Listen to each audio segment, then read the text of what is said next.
وہاں دیکھتی ہے تو دیکھ کے تو اس کو کہتی ہے خولی بن یزید کو کہ خبیث تو نے حضرت امام حسین کا سر جو ہے وہ اتارا ہے، آج کے بعد میں اور تم ایک بستر پر اکٹھے نہیں ہوں۔ وہ وہاں سے چلی جاتی ہے۔ سامعین محترم، دوسرے دن وہ لے کر حضرت امام حسین کا سر وہ ابن زیاد کے پاس جاتا ہے۔ اب وہاں ابن زیاد کے پاس سر پہلے پہنچ جاتے ہیں اور یہ جو قیدی ہیں یہ بعد میں جاتے ہیں، لیکن ابن زیاد انہیں کہتا ہے کہ تم راستے میں ٹھہرو، میں تمہارے پاس وہ سارے سر بھیجتا ہوں، ان سر کو آگے آگے رکھنا ہے نیزوں پر، اور اس کے پیچھے پیچھے یہ جو سارے قیدی ہوں۔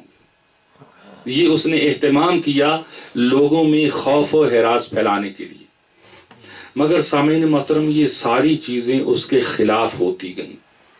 اب سب لوگ پوچھتے ہیں، کئی لوگ جن کو حضرت امام حسین کی ان مصائب کو بیان کرنے سے سننے سے تکلیف ہوتی، کہتے وہ اپنے آپ کو اہل سنت ہیں، تو وہ پوچھتے ہیں کہ یہ باتیں کب کس کو یاد رہیں، وہاں کسی کو یہ ایسے ہی باتیں بنائی ہوئی ہیں۔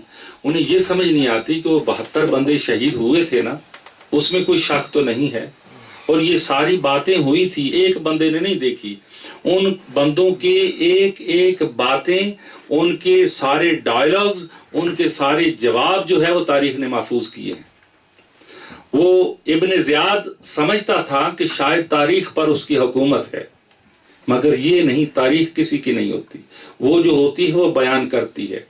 وہ یہ سارے بندوں کو، سروں کو لے کر کوفہ کی جامعہ مسجد میں جاتا ہے، اور جامعہ مسجد میں جا کر وہ ایک تقریر کرتا ہے، اور تقریر کیا کرتا ہے کہ اللہ کا شکر ہے، یہ وہ کہتا ہے خبیث، اللہ کا شکر ہے کہ اللہ تعالیٰ نے ان ذلیل لوگوں کو ختم کیا۔